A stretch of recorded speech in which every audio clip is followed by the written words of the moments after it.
আসসালামু আলাইকুম। আজকে আপনাদের দেখাবো গরুর মাংস দিয়া কিভাবে কাটলেট তৈরি করতে হয়। তো আমি রানের বড় একটা পিস আগে স্লাইস করে কেটে নিছি এবং এই বাতি কারেন্টটা দিয়ে এটা আমি ভালো করে গুতায় এটা চ্যাপটা করে নিতেছি।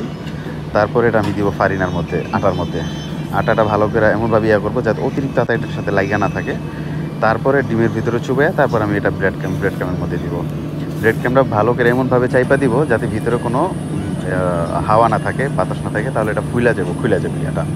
তো আমি আবার ডাবল দিতেছি, এটা কারণ হইতেছে এখন আমি এটা আবার ব্রেড ক্যামে দিব। এটা আমি ডাবল ব্রেড ক্যামে করতেছি, কারণ হইতেছে এটা এভাবে দিলে অনেক বেশি মচমচে হয় এবং দীর্ঘক্ষণ এটা মচমচে থাকে। তো আমার অলরেডি হয়ে গেছে, এখন আমি এটা ভাজবো। আমি আগেই আমার যেই তেলের ইয়াটা আগে গরম করে রাখছি, 180-র মধ্যে থাকলে বেশি ভালো হয়। এর উপরে হইলে আপনার দেখা গেছে পুড়ে যাওয়ার সম্ভাবনা থাকে। তো উল্টাই দিব এখন। আর এটা মানে আমি এরকম একটা পিস নিয়েছি, এটার মোটামুটি ওজন প্রায় 200 গ্রামের মতো।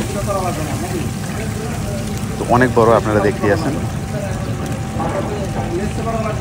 তুলে ফেলবো, এটা হয়ে গেছে। এখন আমি এটার উপর দিয়ে দেবো লবণ, কারণ আমার এটা হয়ে গেছে। আর তার আগে লবণ দিয়ে আমি আপনাদের দেখাইতেছি এটা আসলে কতটুকু মচমচে হয়েছে।